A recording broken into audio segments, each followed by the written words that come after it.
పరిష్కార మార్గం.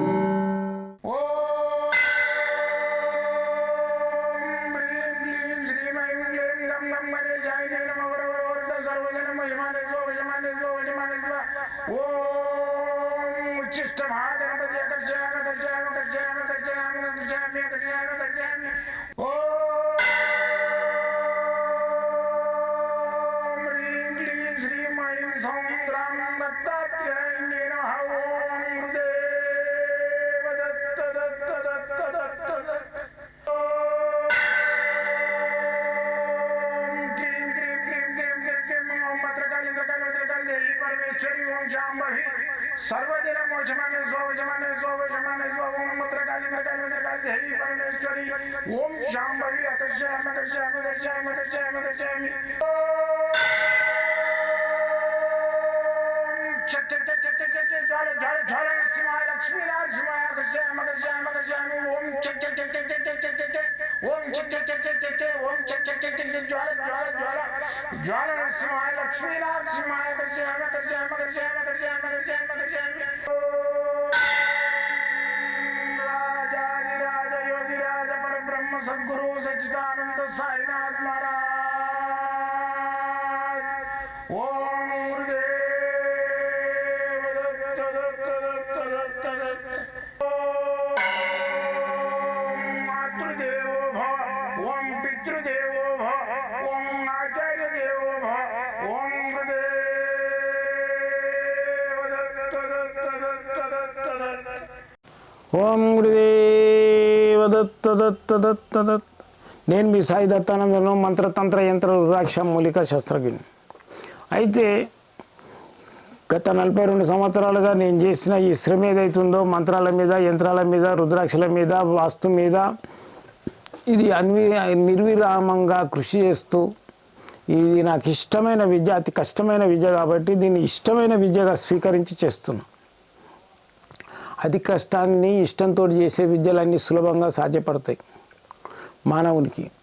అయితే ఈ రోజులలో ఏంటంటే మనము మానవుని టెక్నాలజీ ఏదైతే మేధాశక్తి ఉందో ఇవ్వాలా మాస్ అంటే ఏది మన శని గ్రహం ఇది కూడా పోతున్నాడు. అక్కడ మరి ఒక లోకం ఉండేది, అక్కడ పడవలు ఉన్నాయి, మరి అక్కడ భవనాలు ఉన్నాయి, అన్నీ ఉన్నాయి. మనుషులు ఏమైందంటే అది ఒక ప్రళయం వచ్చేసిపోయి వెళ్ళిపోయారు.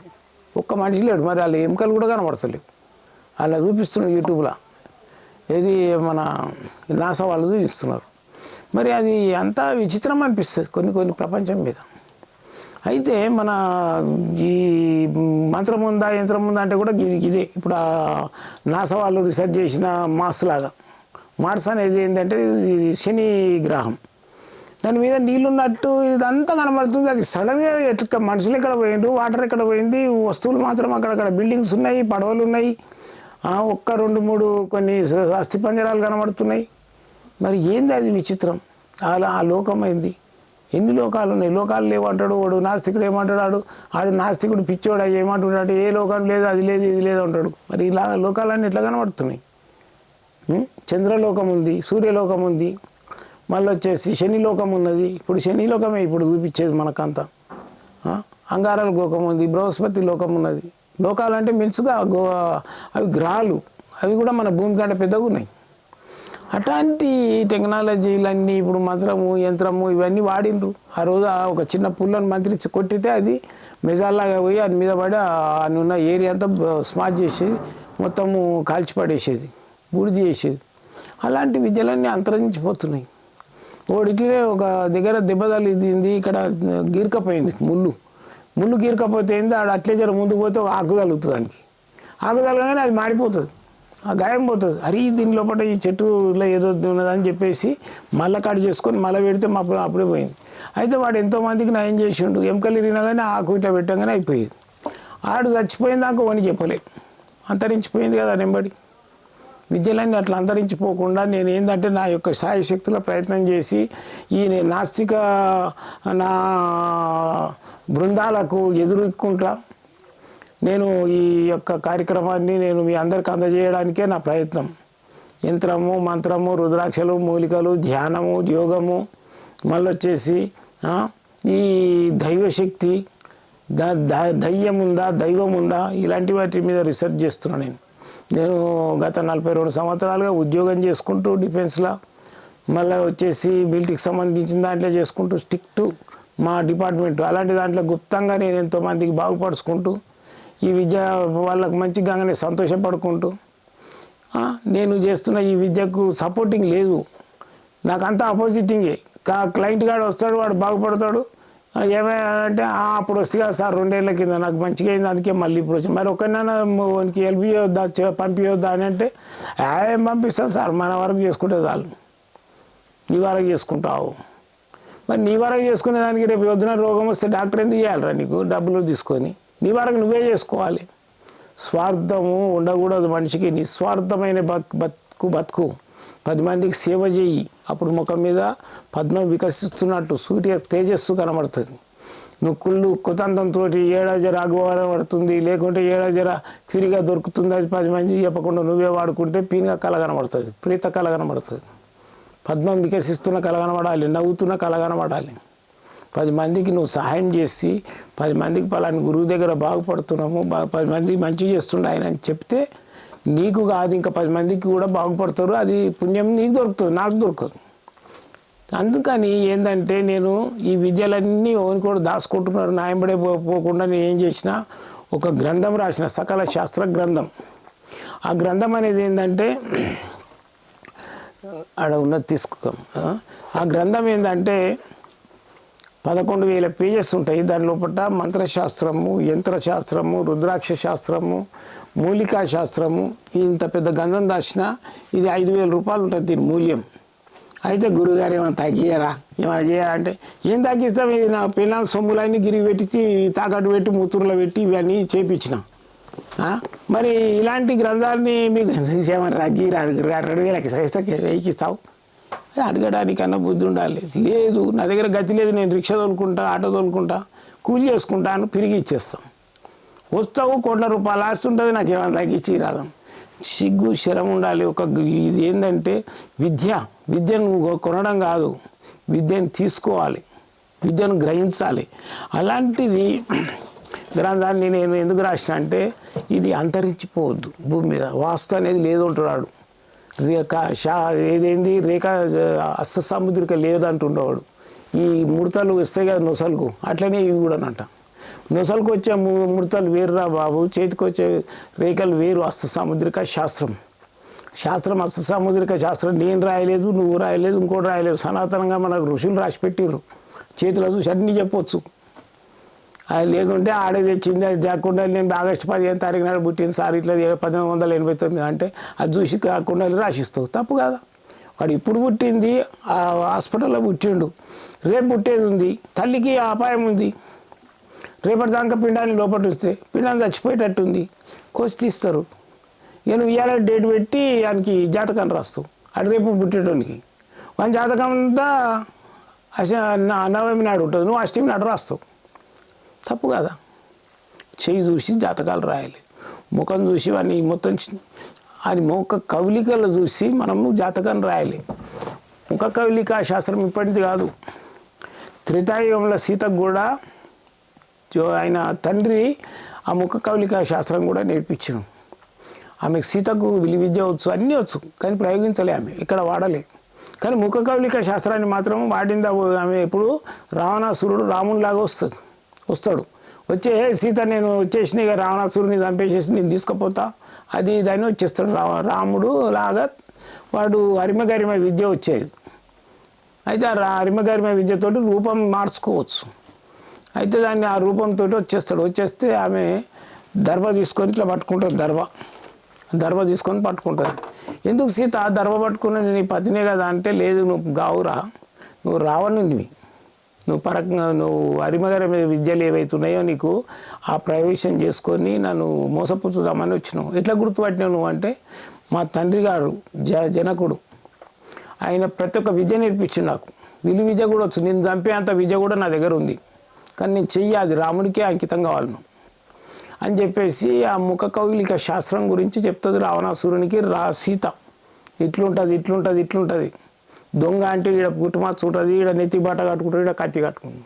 రాముడు అంటే వానికి ఎంత రూపం మార్చుకోవాలన్నా వానికి కత్తి డాలు ఇవన్నీ కనబడుతూనే ఉంటాయి. వాడు రూపం మార్చుకున్నా సరే వాని ముఖం లోపల చూసి చెప్పొచ్చు, నువ్వు రాక్షసుని చూసి గుర్తుపట్టినా అని. ఆ రోజు త్రేతాయుగాలలో కూడా విద్యలు ఉన్నాయి. ఇవి ఒక పుల్లని మంత్రించి కొడితే భస్మం అయిపోయారు. అలాంటి విద్యలన్నింటినీ అంతరం కాకుండా నేను ఇవి చేస్తున్నా. ఇవాళ ఏంటంటే ఆశకు పోతారు, పోయి డబ్బును ఇంకో డబ్బు కష్టపడకుండా సంపాదించాలని ప్రయత్నం చేస్తావు. ఎట్లా చేస్తావు? భర్త తోటి ఉద్యోగం చేస్తుంటాడు, ఆ నిమ్మలంగా వస్తాడు, ఆ ఉద్యోగం చేసుకుంటాడు, ఇంత రాగానే ఇంత కాఫీ చాయ్ ఇస్తాడు, నిమ్మలంగా తాగి పాడుకుంటాడు. వాడిని నిమ్మలంగా వండనీయవు. ఏమండి ఆడ ₹1,00,000 ఇస్తే 10 లక్షలు వస్తాయంట అని చెప్తే, హే పంపిస్తాను అదో ఎట్లా వస్తుంది? లేదు నువ్వు ఇవ్వకున్నా సరే నేను మా అక్క దగ్గర తెస్తా, లేకుంటే మా పక్కింటి ఆమె దగ్గర తెస్తా అని తీసుకొచ్చి ఆయనకి ఇస్తాను. వాడు భోజనం చేస్తాడు, ఆ 1,00,000 పోతాయి. ఆ మిత్తి కట్టడానికి ఆ 1,00,000కు ₹3 మిత్తి అంటే నెలకి ఎంత అవుతుంది? 3,000. ₹3,000 మళ్ళీ మా అప్పులు చేసి కడుతుంటుంది. కట్టి ఏమవుతుంది? ఆమెకు 30,000 అప్పు అవుతుంది. ఆ 30,000 ఎట్లా తెరపాలని ఏం చేస్తావు? అక్క దగ్గర పోయి చిట్టి వేసేసి 50,000 చిట్టి వేస్తుంది. చిట్టి వేసి ఆ చిట్టి ఎత్తుకొని ఆ 30,000 కట్టేస్తుంది. మిత్తిలు తెచ్చుకున్నాయి వాళ్ళకి వీళ్ళకు 50,000 అప్పైకి వస్తుంది. ఆ 50,000కు చిట్టీలు కట్టలేక ఆడకొచ్చి చిట్టి కడుతుంటే 50,000కు 1,00,000 అవుతుంది. 1,00,000 అయినాక మొగనికి చెప్తుంది ₹1,00,000 అప్పు అయిందని. వాడేం చేస్తాడు? లోన్ పెట్టేసి 5 లక్షలు లోన్ పెట్టేసి ఆ ₹1,00,000 కట్టుకోపట్టని మొఖాన కొట్టుకోపట్టని ఇస్తాడు. ఇచ్చినాక 5 లక్షల లోన్ అయితే భోజనానికి వెళ్తలేదు. ఈ 5 లక్షల గురించి ఏం చేస్తాడు? ప్లాట్ అమ్మేస్తాడు. అలాగే 5 లక్షలు కథం అయిపోయిన తర్వాత ఇక ఇల్లుకు దాడి అవుతుంటుంది. 5 లక్షలు కూడా అయిపోతాయి. అక్కడ మళ్ళీ ఈమె చేసిన దండ చిట్టీలు దంద చేద్దామని చిట్టీల దంద పెడుతుంది. ఆ చిట్టీలంతా ఎత్తుకున్న వాళ్ళు కట్టకుంటే ఆయనకి నిద్ర పట్ట కూడా చేస్తుంది. నిమ్మలంగా ఉన్నోని చాయ్ తాగివాడు ఇంత కాఫీ తాగి బతికేటోని డ్యూటీ చేసుకొని అని ఆగం చేస్తుంది. ఇక చిట్టీలో పైసలు ఎట్లా కట్టాలి, ఇది కట్టాలి, ఇల్లు అమ్మడానికి. ఇక నా దగ్గరికి ఏడ్చుకుంటూ వస్తారు, ఇట్లా జరిగింది స్వామి, ఇన్ని లక్షలు అప్పు ఎట్లయిందో మాకే తెలియదు, ఎట్లా అయిందామని. ఇక అప్పు అంటే 10,000 అయ్యింది. చెయ్యొద్దు, ఆశకు పోవద్దు. ఋషులు సనాతనంగా మనకున్న ఋషులు అప్పులు చేయలే, వాళ్ళు మేడలు మిద్దెలు కట్టుకోలే. ఉన్న దాంట్లోనే కుటీరం నిర్మాణం చేసుకొని దాంట్లో సుఖపడ్డరు. వాళ్ళు నేర్చిన విద్యలని మనకు అందించి వెళ్ళిపోయారు. ఆయుర్వేదమే కానీ, మంత్రశాస్త్రమే కానీ, యంత్రశాస్త్రమే కానీ. మీకు ఎందుకు 2 రోజులు తెచ్చేటోళ్ళకు ఇవన్నీ? వాళ్ళు సావును కనిపెట్టారు. నాకు ఇంత రోజులైతే చచ్చిపోయింది, నాకు ఎందుకు ఇవన్నీ? ఆ గుడిసేసుకొని ఆ గుడిసె ముంగట్టిన రోజు యజ్ఞం చేసుకుంటూ కూర్చున్నారు. వాళ్ళకి చలి కూడా లేదు. ఇప్పుడు మనకు చలి లేదా పెడుతుంది కదా, రోజు యజ్ఞం చేస్తాడు కదా ఆయన. కొవ్వు కూడా ఉండదు శరీరంలో వాళ్ళకు. ఎందుకంటే ఆ మంట కరిగిపోతుంది శరీరంలో కొవ్వు. వాళ్ళకి ఆటాటకు రాకపోయేది వెనకడికి, ఎందుకంటే ఆ కొవ్వు కరిగిపోతుంది ఆ యజ్ఞం కాడ కూర్చుంటే. ఇలాంటివన్నీ మన ఋషులు అందించిపోయినాయి. దాన్ని ఈజీగా తీసుకొని ఆడపించి ముండగడుకు డబ్బు వేసుకొని ఇవి వేసుకొని అవి వేసుకొని అది నేర్పి ఇది చేసిండని అనడము మన తప్పు. మనం మూడులమై వాళ్ళని మూడులు అంటున్నాం. అందుకని ఎప్పుడైనా మానవులు అప్పులైనప్పుడు భయపడదు. తెలియక చేసినాం అది. మంచి డ్రెస్ వేసుకోవాలి, మంచి గడ్డం రోజు నీరు తెచ్చుకోవాలి, 3 జతల బట్టలు తీసుకోవాలి. ఎవడైతే అప్పిచ్చిండో వానికంటే 4 ఉంగరాలు పెట్టుకొని హైలైట్గా తయారయ్యి వాడు రాగానే చాదాతో ఏం తాగుతారు అంటే, చాదాగా నీ కిస్మతులు లేదురా, నేనైతే తాగుతాను, లోపలికి వెళ్ళి చా తెప్పించుకొని అని ముందరనే తాగాలి. అని ముంగంటే కమ్మగా విరవాలి. ఏమైనా నా పైసలు ఏమంటే ఇస్తుంది, ఇచ్చినా ఇక్కడ పోతుంది, లేనప్పుడే ఇచ్చినా వచ్చినాక ఇస్తాం. ఇంట్లో దాచుకొని ఇస్తే వాడు ఇంట్లో పెట్టుకొని ఇస్తలేడు అనుకో, వాడి మీద ఫోర్స్ చెయ్యి. అంటే గతిలోని మీద ఏం ఫోర్స్ చేస్తాం? అందుకని ఏంటంటే అప్పులు చేసినప్పుడు అప్పు చేసినోడు ముప్పుకు వానికి ప్రాణభంగం కూడా అవుతుంది తట్టించలేకుంటే. అంటే వాడు ఏంటంటే వాడు సెన్సిటివ్ అయిపోతుంది మైండ్. ఇక్కడ ఇంట్లో సుఖం లేదు, బయట సుఖం లేదు. అందుకని ఏం చేయాలంటే ప్రశాంతంగా 4 జతల బట్టలు పట్టించుకోవాలి, 2 జతల చెప్పులు తెచ్చుకోవాలి, కారు తీసి మూలకేయక నడుచుకుంటూ పోవద్దు, కార్లో తిరగాలి. అప్పుడే సంఘంలో నిలదొక్కుని మళ్ళీ యథావిధిగా ముందుకున్న దానికంటే కూడా నువ్వు మంచిగా అవుతావు. ఇది నేర్చుకోండి. నేను నాకు అప్పులైనా గడ్డం పెంచుకొని గురువుగారిని దగ్గరికి దొంగతనంగా వచ్చినాయి. అలా ఎందుకు దొంగతనంగా వస్తావు? మంచిగా నిలబడు, వానికి చెప్పు, నీ సమస్య అంతా చెప్పు. ఇచ్చినోనికి నీ డబ్బులు ఎక్కడ పోవు. నేను ఈ చేద్దాము ఈ సక్సెస్ అయినాక ఇస్తాను, 4 రోజులు లేట్ అయినా ఇస్తాను. వానికి ఇచ్చినోనికి కూడా ధైర్యం ఉంటుంది. దొంగ మేకం వేసుకొని ఆడేడ దాచుకుంటూ ఉండదు. నేను చచ్చిపోతామనుకున్న గురువుగారు ఇలా లాస్ట్ స్టేజ్లో మీ దగ్గరికి వచ్చిన అంటాడు ఆయన. ఎందుకు వచ్చావు లాస్ట్ స్టేజ్ సావుడు ఎందుకు? ఇదే నా దగ్గరకు వచ్చిన బదులు ఆనింటికి పో, ఇచ్చినోన్నింటికి పో, పోయి ఆయనకి సంజాయించిన పరిస్థితి ఇది, నా కథ ఇది. 4 గంటలు వేసి వెళ్ళిపోతావు, వాడు 3 గంటలకే కావాలి వస్తాడు అప్పులోడు వచ్చి. వాడు ఇచ్చేటప్పుడు రాముడయ్యిండు, తీసుకునేటప్పుడు రావణాసురుడు అయ్యాడా? వద్దు. అప్పు తీరుతుంది, జీవితంలో సుఖపడతావు. ఏదైతే ఇట్లా గడ్డ వస్తుందో, చెమటలు వస్తాయి, దమ్ వస్తుంది, మళ్ళీ దాని కిందికి ఏముంటుంది, ఉతారు ఉంటుంది, అంటే కిందికి డౌన్ ఉంటుంది. చల్లటి గాలి ఇట్లా వస్తుంటుంది సైకిల్ మీద పోతుంటే. అది ఎప్పుడైనా వస్తుంది ప్రతి మానవునికి, గుర్తుపెట్టుకోండి. అందుకని చెప్పేసి ఇచ్చినోని అప్పు తీర్పడానికి ప్రయత్నం చేసి సంకల్పం అంటారు దాన్ని మనో సంకల్పం అంటారు. ఆ ఇచ్చినోనికి మనం డబ్బులు ఇవ్వాలి అనే సంకల్పం పెట్టుకో, 100% నువ్వు బాగుపడతావు, వానికి ఇచ్చేస్తావు. వీడు పుచ్చుకున్నాడు, తీసుకున్నాడు, ఇచ్చినోడు, వీడు నాకు ఎప్పుడైనా ఇస్తాడు, నా పైసలు ఎక్కడ అనే సంకల్పం ఉంటే 100% వాని పైసలు ఆయన ముడతాయి. వీడు ఇస్తాడా సస్తాడా అని ఆయన ఇంటి ముంగట రావాలా, సూర్యుని లెక్క కత్తి పట్టుకొని బంద్ చేయ అంటే రావు పైసలు. వాడు ఇయ్యలేడు, నువ్వు పుచ్చుకోలేవు. ఎందుకని ఓపిక నిదానమే ప్రధానం, ఆరోగ్యమే మహాభాగ్యం. లౌకిక కోరికలు ఏవైతే బాధలు ఉంటాయో దానికి మళ్ళీ వచ్చేసి ధనం మూలం ఇదం జగత్, వీటి మీదనే నా రీసెర్చ్. నేను చేసే మంత్రాల్లో నీవే, నేను ఇచ్చే రెమెడీస్ అన్నీవే ఉంటాయి. ఓవర్ ఫోన్ చేసి చెప్తారు, హే స్వామి నన్ను వాడు బాధ పెడుతున్నాను, చంపుతావా? నీ లక్ష అయినా సరే ఏదా చంపేది? ఎలక్షన్లే ఉండవు. నరేంద్ర మోడీ వచ్చేసి సోనియా గాంధీని చంపుతాడు, సోనియా గాంధీ పోయి ఆయన చంపుతాడు, ఆయన పోయి ఎలక్షన్ ఏకగ్రీవ ఎలక్షన్స్ సంపూర్ణ లేవు. అనవసరంగా వానికి వీనికి డబ్బులు ఖర్చు పెట్టి చేసి వాని చంపుడు ఈయన చంపుడు ఇదవుతుంది అదైతే అని మంత్రాల దగ్గర పోకుండ్రి, మీరు ప్రాబ్లంలో పడకుర్రి. మంత్రం ఉంది, 10% ఉంది, దాన్ని పట్టుకొని మేము సాధకులం సాధిస్తుంటాం. ఆ 10% పట్టుకొని నేను కూడా సాధించేది ఆ 10%. 100% లేదు. ఒకప్పుడు ఏంటంటే నేత్రయుగం, ఏది కృతాయుగం అంటే కళ్ళతోటి చూడంగానే అది భస్మమయ్యేది. త్రేతాయుగం మంత్రయుగం, కృతాయుగ త్రేతాయుగ. ద్వాపర యుగం ఇది ఏంటివి అస్త్రయుగం, అస్త్రాలు వాడిండ్రు. కలియుగే కరసాధన, కలియుగ కరసాధన అంటే కలియుగంలో చేతులతోటి, కరములు అంటే చేతులతోటి సాధన చేసుకుంటూ మంత్రం చదవాలి. చేతులతోటి యజ్ఞం చేయాలి, చేతులతోటి వాడిని బతిలాడాలి. తప్పై ఇచ్చిండ్రని ఆయన మళ్ళీ ఇంకోసారి ఇవ్వని, మళ్ళీ వాడు కూడా ఏమంటాడు, నేను తప్పై తీసుకున్నాను నీకు ఎట్లాగంటే ఇచ్చేస్తా ఇన్ని రోజులు అని వాడు ఇచ్చడానికి ప్రయత్నం చేయాలి. నేను అప్పులు చేసిన, నేను డిఫెన్స్లో ఉండగా పెద్ద పెద్ద షోరూమ్ పెట్టి అప్పులు అయిపోయినాయి. ఆ రోజులలో 90లో 80 lakhs, 8 లక్షలు, 8 కాదు 80 అనుకున్నారు, 8కి నాన్న గడి తింటున్నాయి. ఎట్లా చేయాలని చెప్పేసి పని చేసినాం. 10 మంది ఉండేది. సండే రాగానే 1 లీటర్ పాలు అయిపోయేది చాలకు, వాళ్ళకు ఓదార్చడానికి. ఓదార్పు సేవ, ఏది రుణగ్రస్తులకు ఓదార్పు సేవ చేస్తుంది. అయితే ఇట్లా కాదని చెప్పేసి డ్యూటీకి పోతేనే ఇది తెరుతుందని డ్యూటీకి పోయి నెలకు ఒక 5-6 వేలు వస్తే ఆయనకో 2,000 ఇంకో 2,000 ఇచ్చి చేతులు దులుపుకొని ఇంటికి వస్తుండే. భోజనం సంగతి దేవుడు కానీ రేషన్ బియ్యమో ఏవో దొరుకుతాయి కదా చూద్దాంతే అని. అయితే వాళ్ళకి బుక్కులు పెడితే అది రావాలి, ఆ 2,000 తీసుకొని రాసుకోవాలి. ఓనోనికి 30,000 40,000 ఎప్పుడు దొరుకుతున్నాయి, ఇంకా బుక్ పట్టుకొని వస్తుండే ఆయన. అది లెక్క చేసి టోటల్ చేయగానే వెళ్ళిపోయినాయి కదా అంటే పోతే మళ్ళీ ఇంకోసారి రాదు. అట్లా తీరిపోయినాయి. అంటే అది కొంచెం ఇచ్చేసి కథ చేసుకోవాలి. అది ఎట్లా తెరిపింది వాళ్ళకే అర్థం కాదు. వీడేం చేయాలి, తీసుకుంటాడు బరకత కదా, వాడు చీటీలు పెట్టి లేదు డబ్బలు పడేయాలి, డబ్బా నిండుతుంది అది గ్యారంటీగా. అయితే బంగారం కొనుక్కొచ్చి పెట్టుకో, డబల్ అవుతుంది. మళ్ళీ పోయి ఇంకొని మిత్తికి ఇస్తానని చెప్పి ఇంకొని ముళ్ళు ఆడు ఆగం బతుకో, ఆడదే కథ అవుతుంది. అది వదులుకో, ఇంత గోల్డ్ కొనుక్కో. అదేమవుతుంది, ఇంటర్నేషనల్ మార్కెట్. భూమి కొంటే కరెక్ట్నో పర్లేదు. మా తాత అది మాకు ఆస్తి అని వస్తాడు ఆయన, జరుగుతీ ఇడికెళ్ళి అంత తీసేయని కొలగొడతాడు. ఇది పరిశాని. ఈ ఇంటర్నేషనల్ మార్కెట్ ఇది ఏదైతే ఉందో లక్ష్మీదేవి అమ్ముడు పోదు. లక్ష్మీదేవికి ఎప్పుడు రేటు పెరుగుతూనే ఉంటుంది. కనకమహాలక్ష్మికి కొని ఆడ వాడేసేసి దీనికి ఎవడు పట్టించుకోడు, గవర్నమెంట్ కూడా పట్టించుకోదు. నీకు 3 కిలోల బంగారం ఉండొచ్చు ఒక మనిషి దగ్గర, పెట్టుకో.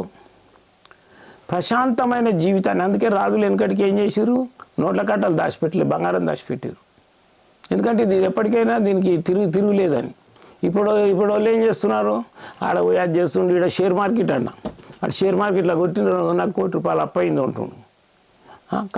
ఈ ఫోన్లతోటి ఆయన ఫోన్ చేస్తాడు, ఏం గురుగారు మీకు రిలయన్స్ నుంచి ఫోన్ వచ్చింది, మీకు లోన్ శాంక్షన్ అయింది, ఏం కావాలా నీకంటే నీకు అన్నీ చెప్పినాక నీకు అది వస్తుంది, కోడ్ నెంబర్ వస్తుంది, అది చెప్పు, అది వచ్చినాక అన్ని ట్రాన్స్ఫర్ కొట్టుకుంటావురా, అట్లా బ్యాంకులో ఏం పైసలు లేవు, నీకేమేం కావాలో చెప్పు, లేవు ఆ బ్యాంకులో ఏం పైసలు టక్కన పెట్టేస్తాడు, అన్నుంటే కాల్ చేస్తాడు అనమాట. ఇవన్నీ మోసాలు. మోస యుగంలో మనము అక్రమంగా డబ్బు సంపాదించే ఆలోచన చేయొద్దు, కష్టపడాలి. జపాన్లో ఇంటింటికి ఇండస్ట్రీ ఉంటుంది, సిగరెట్ లైట్లది, ఫోన్లది, మన చిన్న ఏది మన ట్యాబ్లది, ఇంటింటికి లేడీసే చేస్తుంటారు.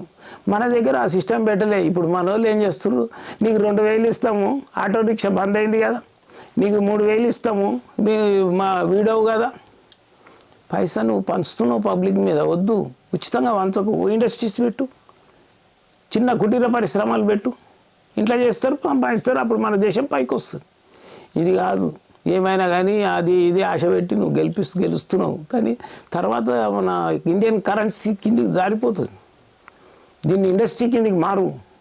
ఇప్పుడు వాడు సివిల్ చదువుకొని ఉంటాడు, మెకానికల్ చదువుకొని ఉంటాడు, మెకానికల్ చదువుకున్నాడు ఏదైనా విగ్రహమో అదో ఇదో తయారు చేసిండో, యంత్రమో తయారు చేసి చూపిస్తే గవర్నమెంట్ లైసెన్స్ ఇస్తుంది, కంపెనీ పెట్టు, చదవడానికి ఆనికంటే ఎక్కువ వస్తుంది.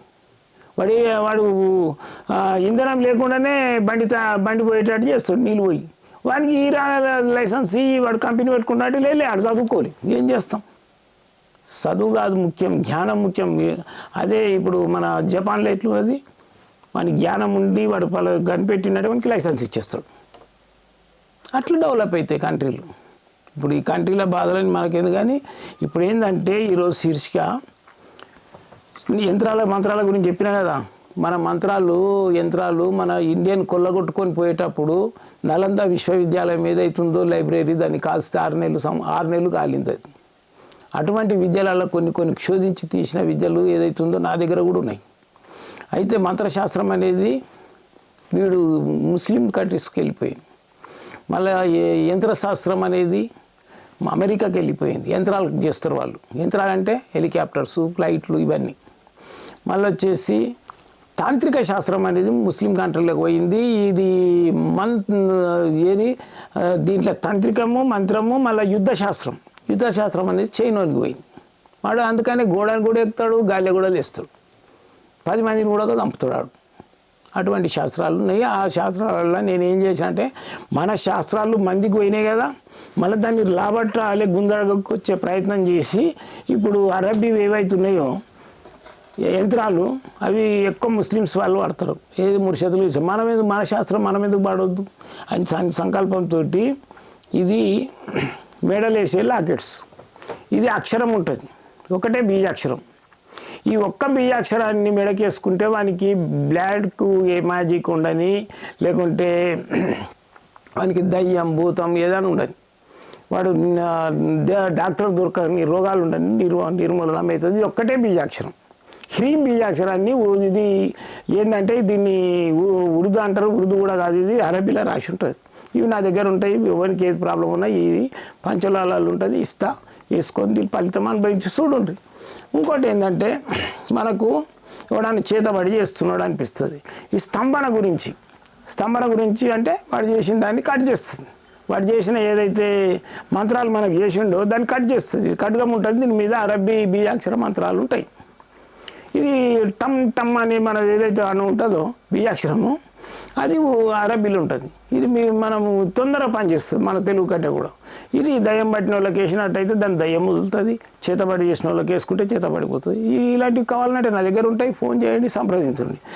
వేళ మీకు సేవలో నేను ఉంటాయి, మీరు ఎప్పుడైనా సంప్రదించవచ్చు. ఇక్కడ నేను హైదరాబాద్లో ఈ అడ్రస్ మీద ఉంటా. ఇది ఎల్బీ నగర్ బిఎన్ రెడ్డి కాలనీలు ఉంటా. మీరు ఎల్బీ నగర్కి వచ్చి ఫోన్ చేసినా సరే. మళ్ళీ వచ్చేసి సోమవారం మంగళవారం స్ట్రిక్ట్లీగా హాలిడే ఉంటుంది.